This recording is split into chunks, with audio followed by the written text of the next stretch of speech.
শীতলকুচির দিকে নজর রাখা যাক। শীতলকুচিতে তৃণমূল বিজেপির সংঘর্ষ, তৃণমূলের সঙ্গে বিজেপির সংঘর্ষে আহত হন ৭ জন। ধারালো অস্ত্র দিয়ে হামলার অভিযোগ ওঠে, আর সেই হামলার অভিযোগ উঠছে তৃণমূলের বিরুদ্ধে। আমাদের সঙ্গে রয়েছেন প্রতিনিধি রাজেশ। রাজেশ, কি আপডেট? পুলিশ কি বলছে এখনো?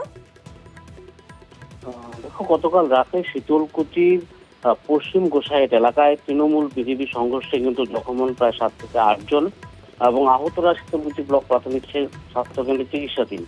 বিজেপির যে অভিযোগ, বাজার থেকে তিনি বাড়ি ফিরছিলেন, সে সময় তার উপর তৃণমূল আশ্রিত দুষ্কৃতীরা চড়াও হয়, ধারালো অস্ত্র নিয়ে তার মাথায় আঘাত করা হয় এবং তার চিৎকারে তার পরিবারের 2 জন সদস্য ছুটে এলে তাদেরকেও আক্রমণ করা হয় এবং তারাও জখম হয়েছেন।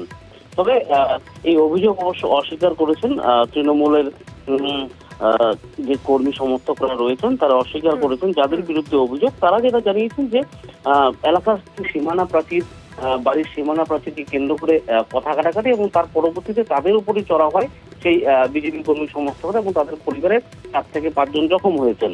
তবে এই ঘটনায় এখনো পর্যন্ত অভিযোগ দায়ের হয়নি, তবে পুলিশ বিষয়টি খতিয়ে দেখছে। বেশ।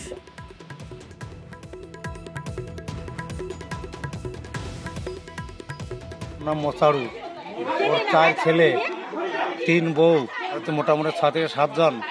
আমি আসতেছিলাম, ধারালো অস্ত্র, লাঠি, সোটা, স্টিক, বোম সব নিয়ে আমাকে মোটরসাইকেল থেকে এক ডাঙে ফেলাই দিয়া বিধুমতে পিটাচ্ছিল। কারণটা একটাই, আমি বিজেপি করি, ওরা টিএমসি পার্টি করে। আমরা 3 জন আহত।